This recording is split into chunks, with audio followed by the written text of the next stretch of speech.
Hello friends, welcome to Gyanshila. तो friends, इस session में, इस वीडियो में हम most repeated previous year questions of unit 12 करेंगे। इंडेक्स नंबर्स, सूचकांक संख्याएं। इस सेशन को करवाने के दोस्तों मेरे दो पर्पस हैं। पहली चीज़ तो ये कि आपको ये पता चल जाना चाहिए कि एग्ज़ाम में क्वेश्चंस कैसे आते हैं और आपको उनको सॉल्व कैसे करना है। और दूसरी इंपॉर्टेंट चीज़ ये है कि जब आप क्वेश्चन सॉल्व करते हो ना तो आपको क्लैरिटी ज़्यादा होती है।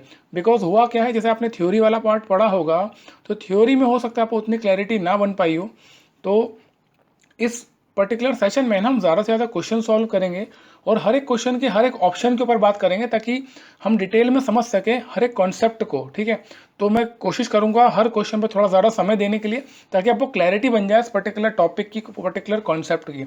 ओके, तो स्टार्ट करते हैं जल्दी से। पहला क्वेश्चन है, the base period for an index number should be a year only, current period, a period at distant past, या नन ऑफ दिस। ठीक है, अब देखो क्वेश्चन क्या बोल रहा है कि कोई भी इंडेक्स नंबर आप निकालते हो तो उसके लिए बेस पीरियड क्या हो सकता है, वो ये पूछ रहा है ना। अब इंडेक्स नंबर जैसे कि आपको पता है तीन प्रकार के होते हैं generally, value index number, price index number और क्वांटिटी इंडेक्स नंबर। इसके अलावा हमने फॉर्मूलेज देखे कई सारे, लेस्पायर, स्पार्श, फिशर, है ना। तो जो भी इंडेक्स नंबर मैं निकाल रहा हूँ उसका ऑब्वियस सी बात है, एक होगा करंट पीरियड, एक होगा बेस पीरियड, दो पीरियड होंगे। क्योंकि इंडेक्स नंबर होता क्या है, बेसिकली इंडेक्स नंबर ये होता है कि हम किसी भी कमोडिटी की प्राइस में या क्वांटिटी में क्या चेंज आया है वो कैलकुलेट करते हैं ना। फॉर एग्जांपल यहाँ पे देखो ऑनियन, है ना, मैं प्याज की बात कर लेता हूँ और मुझे प्याज में आज से 5 साल पहले क्या प्राइस थी और आज जो प्राइस है इसमें कितना चेंज आया है ना, उसी के लिए हम इंडेक्स नंबर निकालते हैं। तो बेस पीरियड क्या हो सकता है ये पूछ रहा है। पहला ऑप्शन है अ ईयर ओनली, ये बोल रहा है कि एक साल हो सकता है, केवल एक साल। तो फ्रेंड्स ऐसा नहीं है, थ्योरी में आपको बताया होगा कि जो बेस पीरियड होता है वो एक साल भी हो सकता है, एक महीना भी हो सकता है, एक दिन भी हो सकता है। फॉर एग्जाम्पल मैंने यहाँ पे क्या बताया आपको, मुझे प्याज के रेट में क्या चेंज आया ये पता करना है। तो साल 2020 मेरा करंट ईयर हो गया और साल 2015 मेरा बेस ईयर हो गया, है ना। तो बेस पीरियड क्या होगा, साल 2015। लेकिन मैं ऐसा भी कर सकता हूँ कि जो ऑनियन की प्राइस में जो चेंज आए हैं तो सितंबर 2020 और जनवरी 2020, तो बेस पीरियड में जनवरी ले सकता हूँ और करंट पीरियड मेरा सितंबर हो सकता है। तो मैं मंथ टू मंथ भी देख सकता हूँ, मैं वीक भी कर सकता हूँ, जैसे first week of the year 2020 and last week of the year 2020, ऐसा भी कर सकता हूँ, है ना। तो बेस पीरियड है ना, कुछ भी हो सकता है, ज़रूरी नहीं है कि वो केवल एक साल हो, वो एक दिन भी हो सकता है, वो एक घंटा भी हो सकता है, एक मिनट भी हो सकता है, कुछ भी हो सकता है। ठीक है, तो पहला वाला जो ऑप्शन है आपका वो गलत है ना। ज़रूरी नहीं कि एक साल ही हो, कुछ भी हो सकता है। सेकंड ऑप्शन है आपका करंट पीरियड। तो जो बेस पीरियड है वो करंट पीरियड नहीं हो सकता, क्यों? क्योंकि जैसे मैंने आपको बताया 2020 में मुझे प्याज के भाव पता करना है ना, प्याज के भाव में क्या चेंज आया है, और 2015 के कंपैरिजन में करने हैं। तो मेरा बेस ईयर हो गया 2015 और करंट ईयर होगा 2020। तो मैं करंट पीरियड को बेस पीरियड नहीं बना सकता क्योंकि मुझे इसी साल में जो भी चेंज आया पता करना है ना। तो बेस पीरियड कभी भी करंट पीरियड नहीं हो सकता, ये हो गया। फिर थर्ड ऑप्शन ऑप्शन क्या है, a period at distant past. अब डिस्टेंट पास्ट का मतलब क्या, सुदूर अतीत, मतलब बहुत पुराना समय। जैसे फॉर एग्जांपल हम प्याज की बात कर लेते हैं, मुझे ये पता लगाना है कि प्याज के भाव में कितना अंतर आया, कितना चेंज आया है ना। तो मैं 2020 को मैं मानूंगा करंट पीरियड, और मान लो मैं 1950 को मान लेता हूँ बेस पीरियड। तो 1950 में तो बहुत ही सस्ता प्याज होगा, 1 रुपये के 5 किलो 10 किलो मिल रहे होंगे, और आज कितना है, 40 रुपये 50 रुपये किलो। तो अगर मैं इस पुराने, बहुत पुराने समय से अगर कंपैरिजन करूंगा तो ये न्यायपूर्वक कंपैरिजन नहीं हो पाएगा। ओके, तो इसलिए ये बहुत पुराना समय भी नहीं होना चाहिए, बहुत ही नियर बाय, नियर मोस्ट समय होना चाहिए जब आपको कंपैरिजन चेक करना हो। ठीक है, तो आंसर क्या होगा इसका, आंसर होगा इसका four, none of these. Base period जो होता है ना किसी भी इंडेक्स नंबर को कैलकुलेट करने के लिए, वो क्या होना चाहिए, वो एक नॉर्मल पीरियड होना चाहिए। यहाँ पर फ्रेंड्स एक ऑप्शन वो और पूछ सकता था कि कोई भी साल हो या कोई भी समय हो, तो ये भी नहीं होना चाहिए। क्या होना चाहिए, नॉर्मल होना चाहिए। नॉर्मल मतलब क्यों, देखो अगर मान लो मैं 2025 में कोई भी कमोडिटी की प्राइस में चेंज आया वो कैलकुलेट करता हूँ, इंडेक्स नंबर निकालता हूँ, और रेफरेंस में मान लूँ 2020, तो 2020 को आप रेफरेंस नहीं मान सकते। क्यों नहीं मान सकते, क्योंकि इस साल में कोविड-19 आ गया, है ना। बहुत सारे तूफान आए थे इस साल, बहुत ही उथल पुथल भरा ये साल था, तो इस साल में जो भी प्राइसेस आई होंगी ना उसको आप रेफरेंस नहीं मान सकते, तो इसको नॉर्मल पीरियड आप नहीं कह सकते, है ना। एक ऐसा साल, ऐसा समय जो कि नॉर्मल रहा हो, नॉर्मल बारिश हुई हो, नॉर्मल खेती बाड़ी हो रही है, नॉर्मल पैदावार हो रही है कोई भी चीज़ की, तो ही उसको आप बेस पीरियड मान सकते हो, ठीक है। तो ये आपको क्लैरिटी हो गई होगी, बेस पीरियड जो किसी भी इंडेक्स नंबर को कैलकुलेट करने के लिए माना जाता है वो क्या होना चाहिए, नॉर्मल पीरियड होना चाहिए। नेक्स्ट क्वेश्चन है, index number is a, option 1 measure of relative changes, option 2 special type of average, option 3 a percentage relative, option 4 all of the above, ठीक है। एक एक ऑप्शन देख लेते हैं इसका। पहला ऑप्शन है index number is a measure of relative changes, ठीक है। तो देखो हमें जो डेफिनेशन पता है वो भी यही कहती है, इंडेक्स नंबर क्या है, किसी भी चीज़ की प्राइस या क्वांटिटी या वैल्यू किन्हीं दो परिस्थितियों में हम कंपेयर करते हैं, है ना। जैसे कि ऑनियन का एग्जांपल ले लेते हैं, आज प्याज के क्या भाव हैं और उसके कंपैरिजन में 10 साल पहले क्या थे।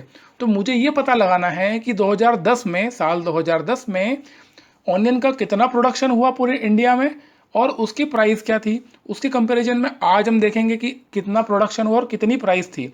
तो हमने कहीं ना कहीं एक रिलेटिव चेंज देखा है कि क्या क्या चेंज आया है ना। या कोई भी बिजनेस एक्टिविटी होती है, कोई भी कोई भी कंपनी है, कोई प्रोडक्शन कर रही है, फैक्ट्री प्रोडक्शन हो रहा है, सीमेंट का प्रोडक्शन हो रहा है, कोई भी चीज़ बन रही है, तो क्या रिलेटिव चेंज आया है ना। तो हम उसको इंडेक्स नंबर से उसको कैलकुलेट कर सकते हैं इजीली, ठीक है।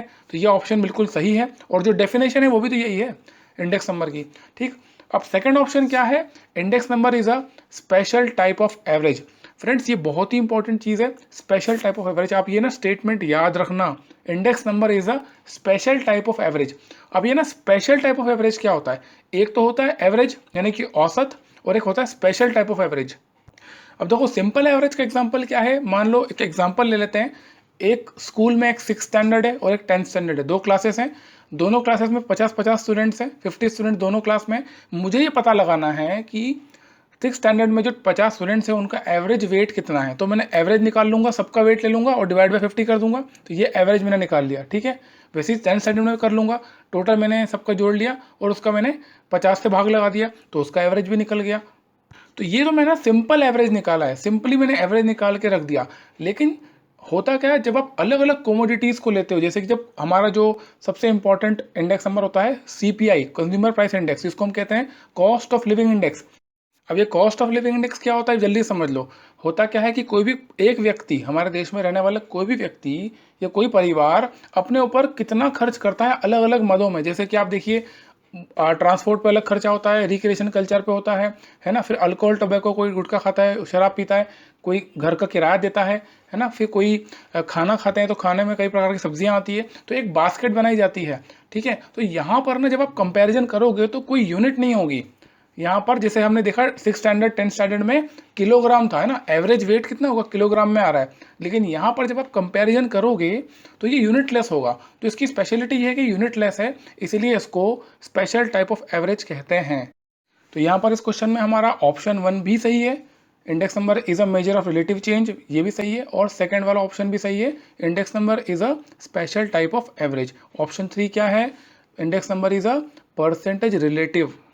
तो जैसा कि आपको पता ही है, हम जब दो चीज़ों का कंपैरिजन कर रहे हैं, हम पुरानी प्राइस या पुरानी क्वांटिटी से आज की प्राइस या क्वांटिटी में हम कंपेयर करेंगे, तो ऑब्वियसली जो रिजल्ट निकल कर आएगा वो परसेंटेज में आने वाला है। जैसे कि मान लो 50 टन ऑनियन का प्रोडक्शन हुआ साल लास्ट ईयर 2019 में, और इस साल जो प्रोडक्शन हुआ वो 55 टन हो गया। तो कितना चेंज आया, 50 से 55 मतलब 10% बढ़ा, है ना। तो 10% ज़्यादा हुआ, तो ऑब्वियसली हम इसको परसेंटेज में ही कैलकुलेट कर रहे हैं, परसेंटेज में ही हम रिलेट कर रहे हैं। Hence index number is a percentage relative. तो ये जो तीनों ऑप्शंस हैं, ये तीनों ऑप्शन सही हैं।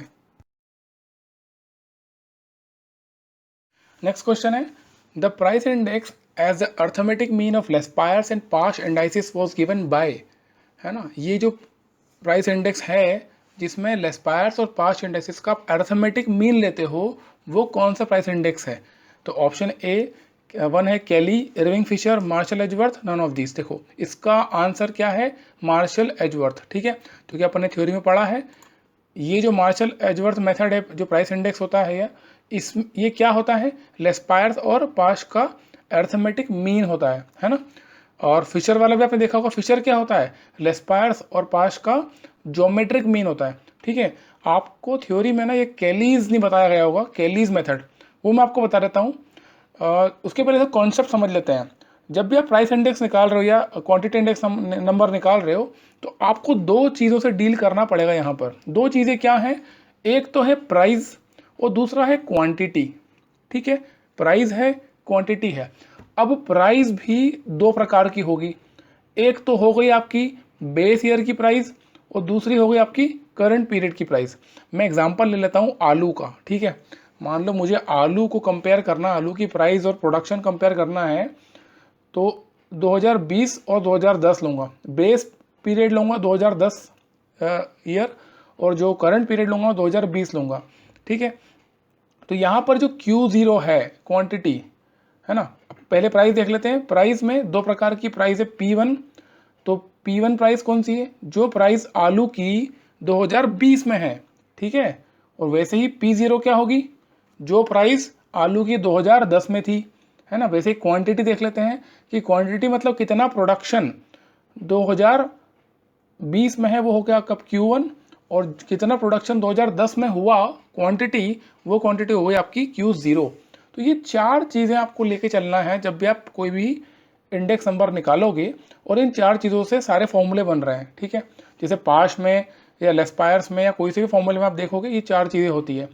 अब कैलीज मेथड क्या होता है, कैलीज मेथड में ये कैलीज का फॉर्मूला है ना, ये मिलता जुलता है बिल्कुल किससे, लेस्पायर्स से और पाश से। लेकिन इसमें फ़र्क क्या है, ये जो क्वांटिटी ली है ना, ये क्वांटिटी ना ही बेस पीरियड की और ना ही करंट पीरियड की है, ये कोई दूसरी क्वांटिटी ले ली है। या तो इसका एवरेज कर लो, आप एवरेज भी कर सकते हो, या कैलीज मेथड ये कहता है कि इस क्वांटिटी को आप कोई भी साल की क्वांटिटी ले सकते हो जो कि आपको कन्वीनियंट लगता है। ठीक है, तो यहाँ पर जो क्वांटिटी होगी ना, जनरली फॉर्मूले में आप क्या करोगे, जो बेस ईयर की क्वांटिटी और करंट ईयर की क्वांटिटी दोनों को सम करो और उसको एवरेज निकाल लो, मतलब डिवाइड बाय 2 कर दो।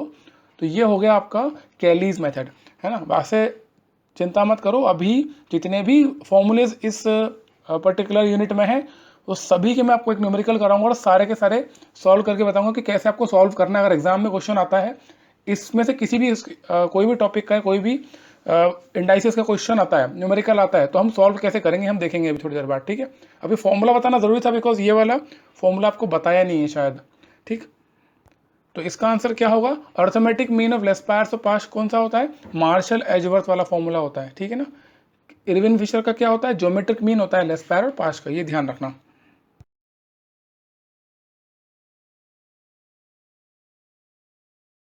नेक्स्ट क्वेश्चन है, unweighted price index formula is most frequently used, seldom used, the best, या ऑल ऑफ द अबव। अब देखो अनवेटेड और वेटेड का मतलब क्या होता है, पहले ये समझ लो। एग्जाम्पल ले लेते हैं, मान लीजिए दिल्ली के अंदर आज आलू का प्रोडक्शन 50 टन है ना, और जो प्राइस है आलू की वो है 30 रुपीज़ पर केजी, है ना, 30 रुपये किलो आलू का भाव है, और 50 टन आज प्राइस आज की प्रोडक्शन है, यानी कि इतना अवेलेबल है। अब मान लो मैं पिछले महीने की इसी तारीख को देखूं, आज के दिन पिछले महीने की बात करें, तो पिछले महीने जो प्राइस थी वो 10 रुपये किलो थी और 100 टन प्रोडक्शन था। तो 50 टन और 100 टन, इन दोनों को, ये क्या है, क्वांटिटी है। मैं केवल प्राइस मतलब 50 रुपये किलो आज है, ठीक, एक महीने पहले 10 रुपये किलो थी, इन दोनों से मैं कंपेयर नहीं कर सकता क्योंकि ये रिलेटेड है इसकी क्वांटिटीज़ पे, है ना। और ये क्वांटिटीज़ क्या है, यही वेट्स है। वेट का मतलब क्वांटिटी ना, आप कोई भी चीज़ को मल्टीप्लाई करो, आप प्राइस में क्वांटिटी को मल्टीप्लाई नहीं करोगे तो आपको पता कैसे चलेगा कि जो प्राइस में डिफरेंस आया है ये उसकी क्वांटिटी की वजह से आया है। भाई कोई चीज़ मार्केट में कम है तभी ना उसके भाव ज़्यादा बढ़ जाते हैं, कोई चीज़ बहुत ज़्यादा होती है तो भाव कम हो जाते हैं। प्याज एकदम से भाव बढ़ गए, क्यों, क्योंकि स्टॉक खत्म हो रहा है ना, अवेलेबल है नहीं, बारिश की वजह से फसलें ख़राब हुई, तो इसकी वजह से क्या होता है, हमें वो चीज़ महंगी मिलने लगती है।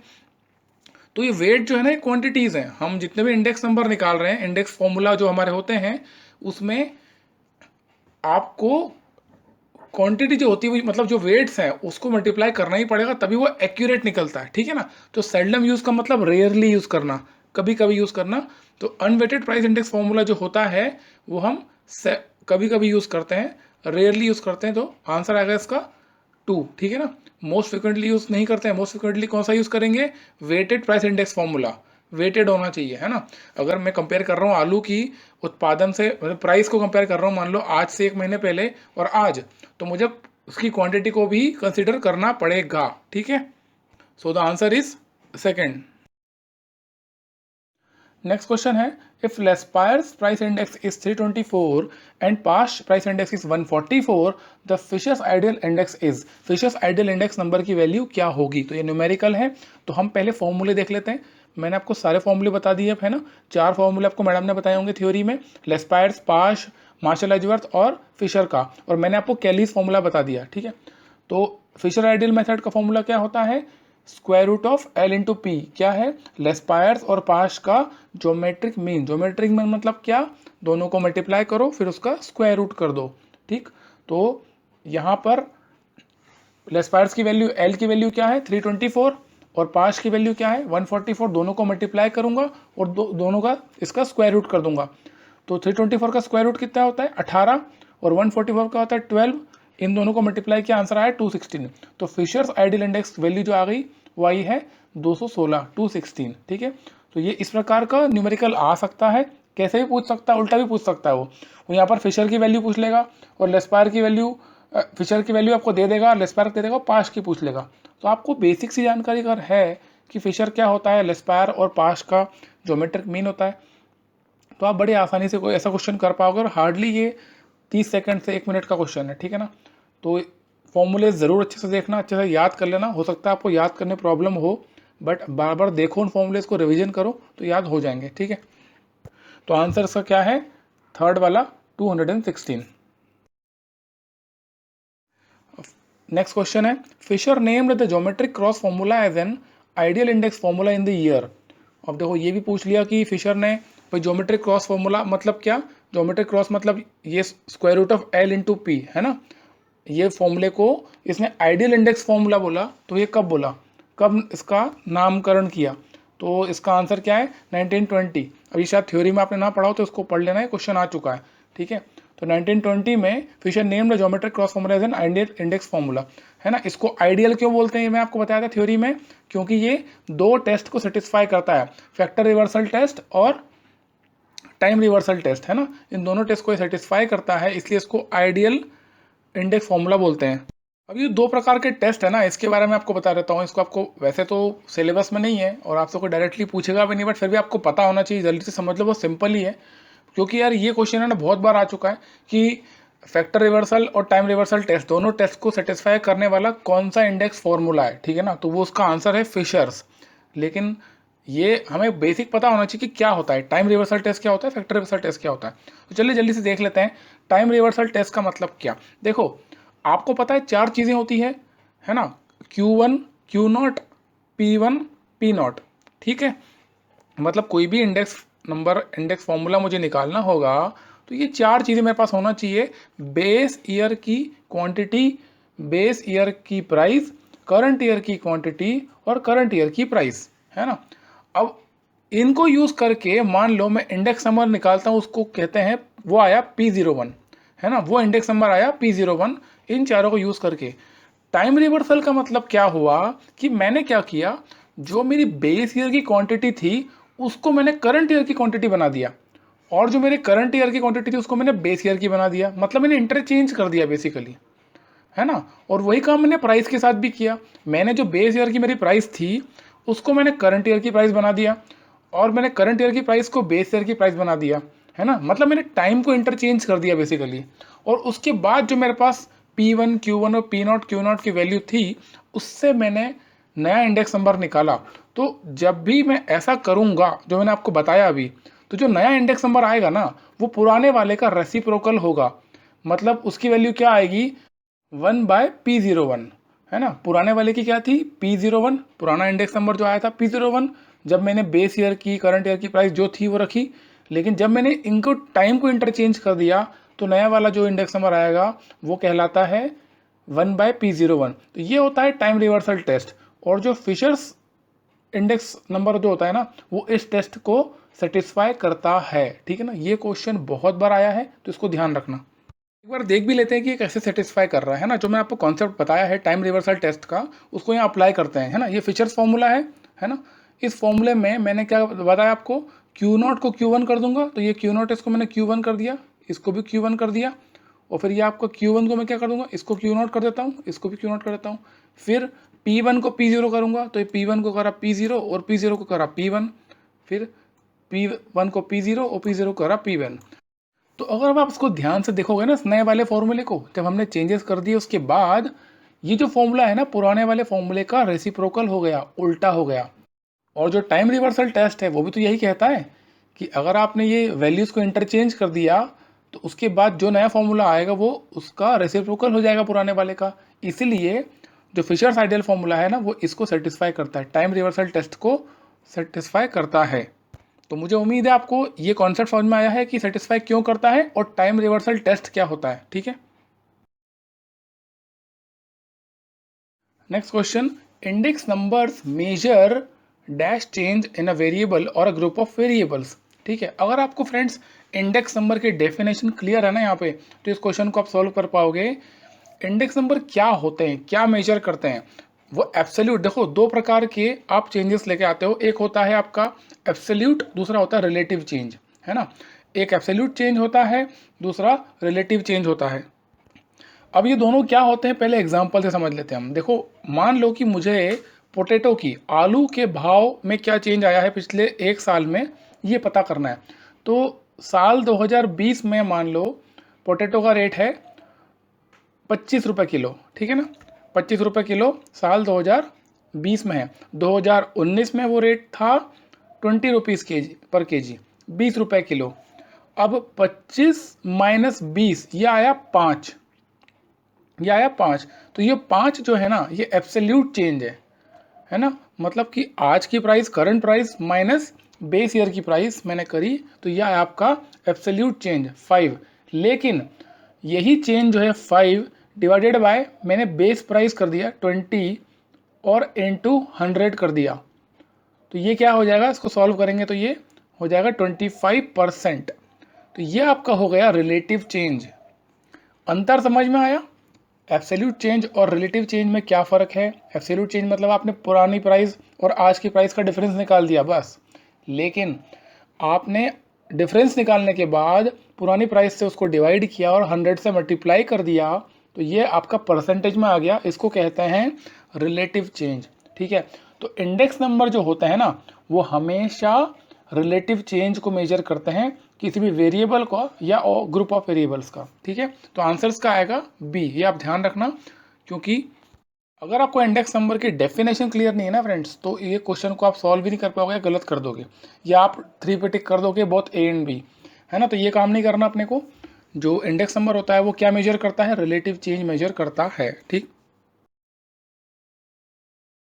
नेक्स्ट क्वेश्चन है, पाश index number was invented in.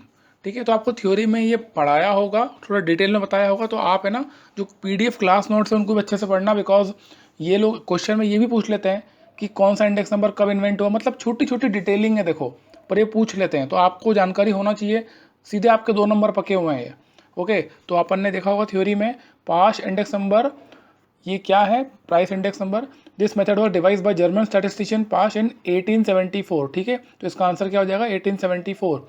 अब इस फॉर्मूले में क्या है, देखो इस फॉर्मूले में जो बेस होता है ना, वो करंट ईयर की क्वांटिटी से, देखो समेशन P1 Q1 और P0 Q1, तो यहाँ पर ऊपर नीचे दोनों तरफ क्या आ रहा है, Q1 Q1 आ रहा है, मतलब जो करंट ईयर की जो करंट ईयर की जो क्वांटिटी है उसको आप वेट ले रहे हो, जबकि लेस्पायर्स की जो फॉर्मूला है ना उसमें अलग है, उसमें यहाँ पर Q0 होता है। ठीक है, तो इन दोनों फॉर्मूले में बेसिक डिफरेंस भी आपको याद करने में आसानी होगी।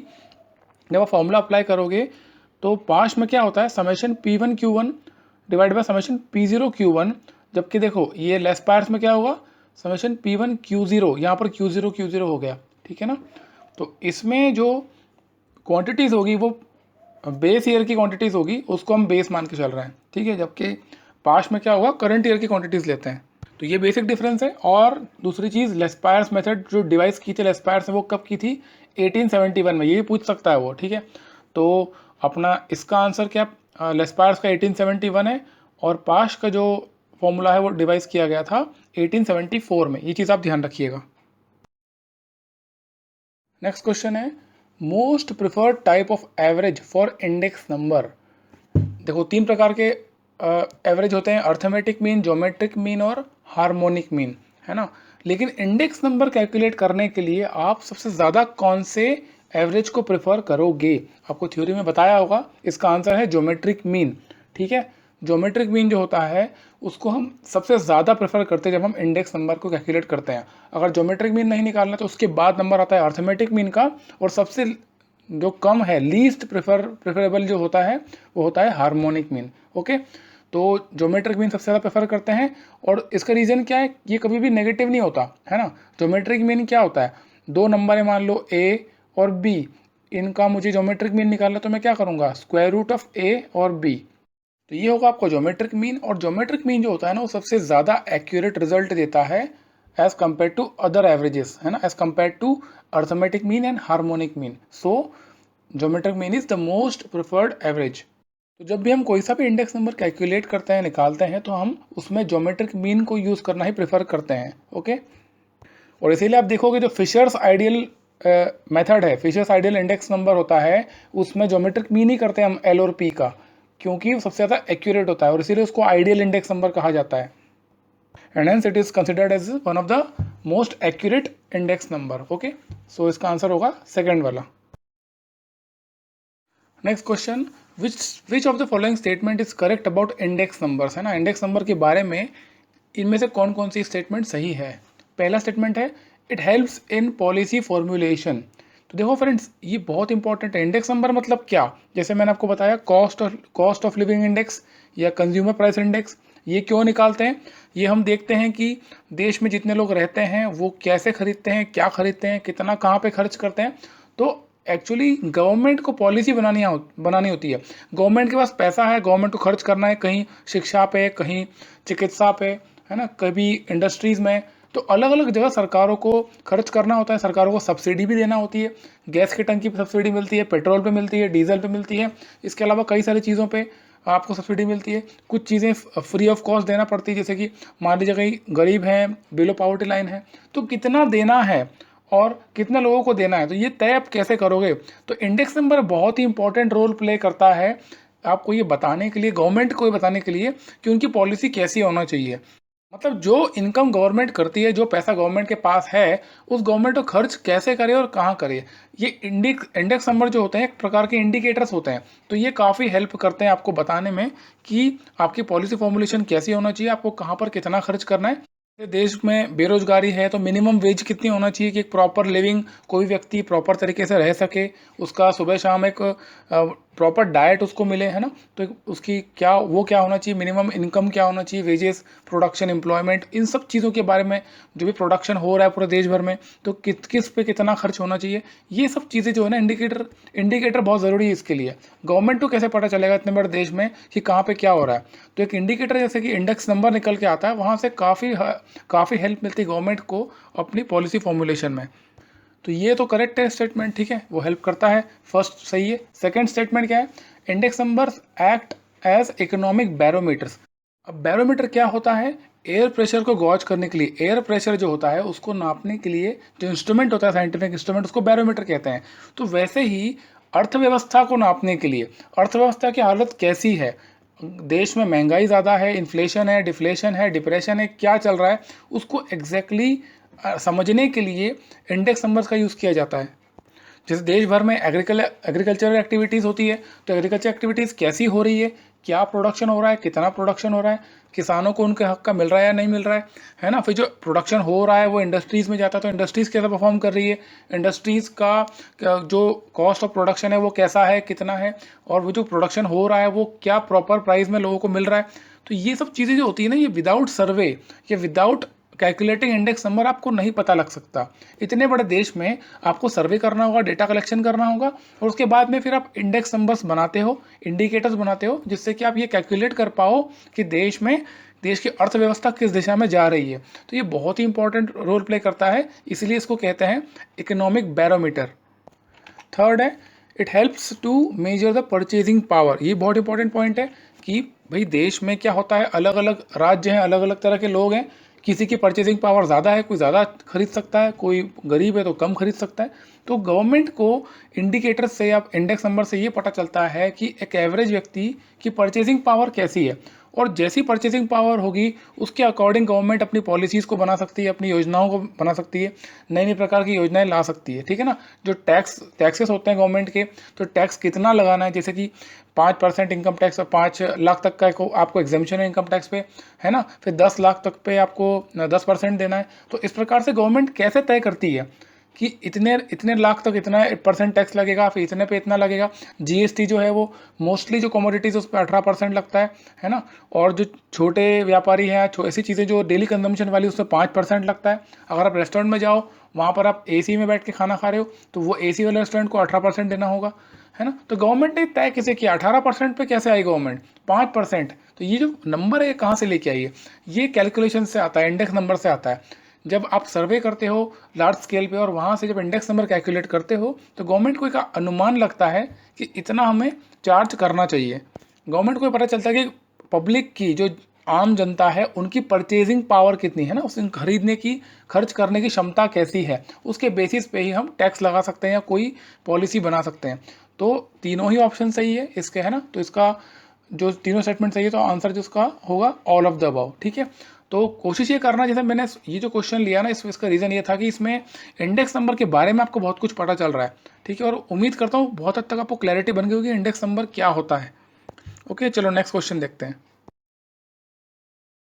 नेक्स्ट है, the most commonly used index number is, कौन सा इंडेक्स नंबर सबसे ज़्यादा यूज़ किया जाता है। तो ऑब्वियस सी बात है, सबसे ज़्यादा जो यूज़ किया जाएगा वो होगा प्राइस इंडेक्स नंबर, ठीक है ना।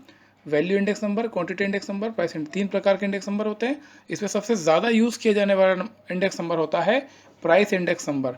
क्यों किया जाता है, देखो ऑब्वियस सी बात है, जब हम कंपैरिजन करते हैं, जब हम इकोनॉमी की बात करें, तो बात एक्चुअली हम पैसों की कर रहे हैं ना, हम प्राइस की बात कर रहे हैं।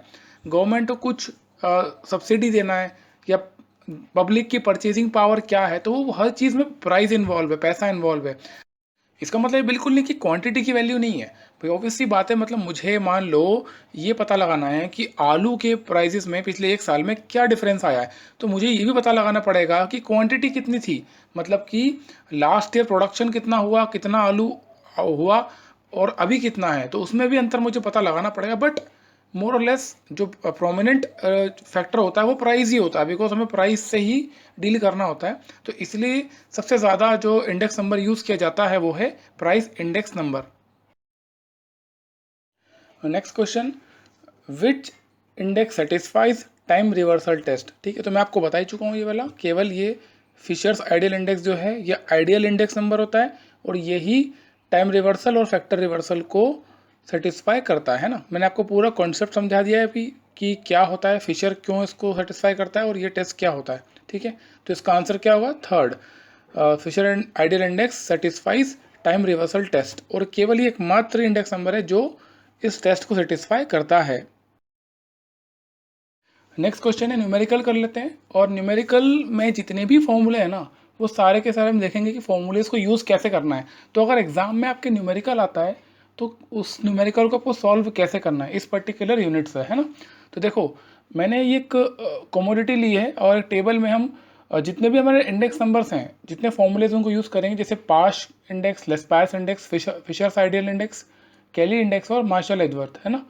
तो ये एक, देखो इसमें क्या क्या है, कमोडिटी है, 3 कमोडिटी में लिए, टमाटर, ऑनियन और पोटैटो, ठीक है, टमाटर, प्याज और आलू। अब इसमें कमोडिटी में बेस ईयर माना है 2005 को, और करंट ईयर है 2020। बेस ईयर में जो प्राइस होगी वो होगी P0 P0, ठीक है। तो 2005 की प्राइस टमाटर की है 12 रुपये किलो, और उसकी क्वांटिटी है Q0 25 किलो, ठीक है। हम एग्जाम्पल लेके चल रहे हैं, 2005 बेस ईयर की जो प्राइस है वो 5 रुपये है, 5 रुपये किलो, और क्वांटिटी है 45। वैसे ही आलू की हो गई 8 रुपये किलो, और क्वांटिटी है 80 kg। वैसे ये 2020 में जो प्राइस P1 होगा करंट ईयर का, तो प्राइस होगा P1, तो इसकी प्राइस है टमाटर की 40, क्वांटिटी है 45, ऑनियन की प्राइस है 25, क्वांटिटी है 15, पोटैटो की है 20, और क्वांटिटी 40, ठीक है। तो इस प्रकार से आपको क्वेश्चन आएगा जिसमें आपको P0, Q0, P1, Q1 ये चारों चीज़ों की वैल्यू दी रहेगी और आपको इंडेक्स नंबर निकालने होंगे। इसका उल्टा भी हो सकता है, जैसे कि मान लो आपको इंडेक्स नंबर दे दिया हो और कोई एक वैल्यू उन्होंने उड़ा दी बीच में से, ये भी कर सकते हैं, ठीक है। बट इंपॉर्टेंट क्या है ना कि आप समझ लो कि क्वेश्चंस को सॉल्व करना कैसे है। अगर वो समझ में आ गया तो आप कैसे भी सॉल्व कर लोगे। तो अब देखते हैं, सबसे पहले हम सॉल्व करते हैं लेस्पायर्स प्राइस इंडेक्स। ओके, लेस्पायर्स इंडेक्स हम निकाल रहे हैं।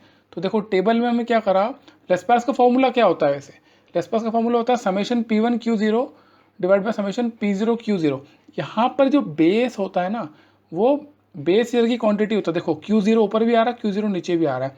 तो इसको सॉल्व कैसे करना है, अब यहाँ पर समेशन पहले न्यूमरेटर देखते हैं, समेशन P1 Q0। P1 क्या है, टमाटर की बात करेंगे तो P1 कितना है 40 और Q0 कितना है, Q0 है 25। तो 40 इंटू 25 मैंने लिख लिया, ठीक है। अब बात करते हैं ऑनियन की।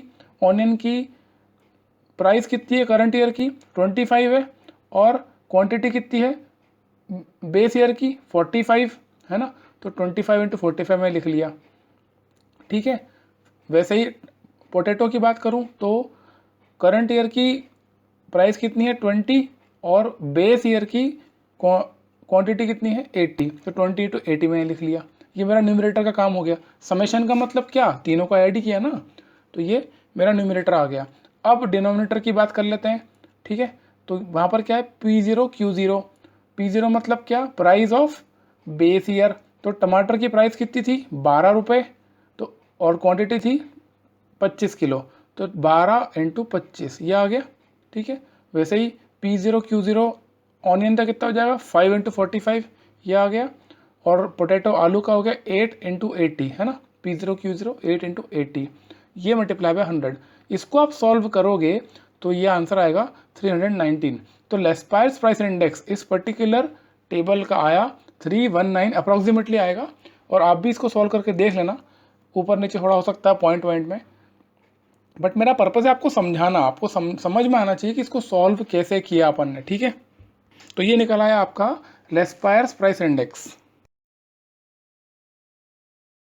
अब बात करते हैं पास्ट इंडेक्स। ओके, अब पास्ट इंडेक्स और लेस्पायर्स में अंतर क्या है, देखो यहाँ पर P1 Q1 है और P0 Q1 है, जबकि लेस्पायर्स में यहाँ पर बेस जो था वो क्वांटिटी बेस ईयर की मानी जा रही थी, यहाँ पर क्वांटिटी आप करंट ईयर की मान रहे हो, इतना ही अंतर है। तो कोई सा भी एक फॉर्मूला याद कर लोगे ना तो सारे फॉर्मूले याद हो जाएंगे। और बेसिकली इसमें है ही नहीं कुछ भी, मैंने आपको बता चुका हूँ कि 4 चीज़ें हैं बस, बेस ईयर की क्वांटिटी, बेस ईयर की प्राइस, करंट ईयर की क्वांटिटी, करंट ईयर की प्राइस, इन चारों में खेल चल रहा है ना। तो इसका फॉर्मूला ये होता है summation P1 Q1 by summation P0 Q1। अब यही टेबल में से उठाऊंगा डेटा में, तो summation P1 Q1 numerator solve करता हूँ समेशन P1 Q1। तो ये रहा आपका, टमाटर की बात करें तो समेशन P1 Q1 क्या हो जाएगा, P1 है 40 और Q1 45, तो 40 और 45 लिख दिया, 40 इंटू 45 प्लस प्याज की बात करें तो 25 इंटू 15 ये आ गया। फिर आलू की बात करें तो P1 क्या है 20 और Q1 क्या है 40, तो 20 इंटू 40, तो ये न्यूमरेटर आ गया। अब डिनोमिनेटर में आ जाते हैं, यहाँ पे क्या है P0 Q1, मतलब जो प्राइस ली जा रही है वो बेस ईयर की ली जा रही है ना। तो टमाटर की 12 लूँगा, 12 इंटू क्वान्टिटी है करंट ईयर की तो 45, 12 इंटू 45, ठीक है। फिर ऑनियन की कितनी होगी 5 इंटू 15 है ना। और आलू की कितनी होगी प्राइस P0 8 और क्वांटिटी कितनी होगी 40, तो 8 इंटू 40। इसको सॉल्व करोगे तो आएगा 2915 डिवाइडेड बाई 935 है ना। तो ये आंसर आया कितना, 100 से मल्टीप्लाई करेंगे तो 311। तो पास्ट इंडेक्स जो आपका आया वो कितना आया 311, ठीक है। तो हमने निकाल लिया है पास्ट इंडेक्स और लेस्पायर्स इंडेक्स। अब निकालते हैं फिशर्स आइडियल इंडेक्स। इसका फॉर्मूला क्या होता है फिशर इंडेक्स का, लेस्पायर्स और पास्ट को मल्टीप्लाई करो और उसका स्क्वायर रूट कर दो, ठीक है। Geometric mean of Laspeyres and Paasche, तो लेस्पायर्स कितना आया था 319 आया था और पास्ट कितना आया 311, इसका स्क्वायर रूट कर दिया, डायरेक्ट आंसर आ गया 314 है ना। ये अप्रॉक्सीमेट आंसर है, मतलब एक्यूरेट नहीं है। मेरा पर्पज़ समझाने का, आपको समझो, क्योंकि एग्जाम में कुछ भी हो सकता है, एग्जाम में ज़रूरी नहीं ऐसा ऐसा ही आएगा। वो ये वाली वैल्यू छुपा लेगा, मान लो आपको फिशर इंडेक्स की वैल्यू दे दी, लेस्पायर की दे दी और पास्ट की पूछ लेगा, तो करना आपको कैलकुलेशन ही, बट आपको पता तो हो कि करना कैसे है, वो ज़्यादा इंपॉर्टेंट है। ओके, तो ये हमने 3 निकाल लिए, लेस्पायर्स, पास्ट और फिशर्स। अब आते हैं मार्शल एजवर्थ। तो मार्शल एजवर्थ में क्या करना है आपको, मार्शल एजवर्थ का फॉर्मूला क्या होता है, ये फॉर्मूला, ये लेस्पायर्स और पास का अर्थमेटिक मीन है। ओके, बट अर्थमेटिक मतलब ये नहीं कि L+P/2 कर दोगे, इसका फॉर्मूला ऐसे यूज़ करना है। अब देखो इसमें लेस्पायर्स हमारा कैसे निकाला था हमने, summation P1Q0 by summation P0Q0। लेस्पायर्स का जो ये वाली इक्वेशन है आप इसको यूज़ करोगे, मतलब कि जो न्यूमरेटर में आपका आ रहा था समेशन P1Q0 3725 और डिनोमिनेटर में आता है 1165, इसको यूज़ करेंगे, है ना। तो ये 3725 डिवाइडेड बाय 1165। वैसे ही आप पास्ट में देखेंगे तो P1Q1 बाय P0Q1 होता है ना। तो ये कितना आया था 2915 बाय 935। तो इसको मैंने ऐसा कैसे लिख दिया रेड कलर में, 2915 बाय 935। मतलब एक चीज़ आप समझना कि अगर आपको फिशर्स या मार्शल एजवर्थ निकालना है तो आपको लेस्पायर्स और पास्ट इंडेक्स तो निकालना ही पड़ेगा। लेस्पायर्स और पास्ट निकाले बिना आप ये दोनों इंडेक्स नंबर नहीं निकाल सकते। ओके, तो यहाँ पर इन दोनों का सम करेंगे, ये आया आंसर इसका 317। तो मार्शल एजवर्थ जो इंडेक्स नंबर आया वो आपका आया 317। ओके, तो यहाँ पर आपके हो गए पास्ट इंडेक्स हमने निकालना देख लिया, लेस्पायर्स निकालना देख लिया, फिशर इंडेक्स और मार्शल एजवर्थ। अब आ जाते हैं कैलीज इंडेक्स। कैलीज इंडेक्स कैसे निकालोगे, इसमें ना जैसे आपको जो टेबल दी हुई है इसमें एक टेबल और एक रो कॉलम और ऐड हो जाएगा। कैली इंडेक्स का फॉर्मूला क्या है, यहाँ पर एक्चुअली जब आप क्वांटिटी ले रहे हो ना, बेस क्वांटिटी, वो ना ही प्रीवियस बेस ईयर की है और ना ही करंट ईयर की है ना। मैंने आपको समझाया था फॉर्मूला जब बताया था कि हम कैसे निकालते हैं इस क्वांटिटी को, बेस ईयर की क्वांटिटी और करंट ईयर की क्वांटिटी दोनों को ऐड करेंगे और डिवाइड बाय 2 करेंगे, मतलब कि एवरेज निकाल रहे हैं बेसिकली, ठीक है ना। तो यहाँ पर मैं इस टेबल में ना एक कॉलम और ऐड हो जाएगी, उसमें क्या होगा, क्वांटिटी आपकी Q0 है, टमाटर की बात करें तो 25 है, और ये कितनी है क्वांटिटी करंट ईयर की 45। तो 25 + 45 कितना हो गया 70 डिवाइड बाय 2 35। तो टमाटर की जो क्यू की वैल्यू आई वो 35 आ गई। वैसे ऑनियन की निकालेंगे तो बेस ईयर की क्वांटिटी कितनी थी 45 और करंट ईयर की क्वांटिटी 15, टोटल आया 60 डिवाइड बाय 2 30। वैसे ही आलू की बात करें पोटैटो की तो 80 थी आपकी बेस ईयर की क्वांटिटी और करंट ईयर की क्वांटिटी थी आपकी 40, तो यह आपका 120 डिवाइड बाय 2 60। तो क्यू की वैल्यू हमारे पास आ गई। बाकी जो प्रोसेस है ना आपकी वो लेस्पायर्स जैसी ही है, कोई अंतर नहीं है, summation P1Q by summation P0Q। अब देखो करना कुछ नहीं है, यहाँ से आपने P1 उठाया 40 × 35, ठीक है, ये हो गया। फिर अगर ऑनियन की बात करें 25 × 30 यहाँ पे आ गया।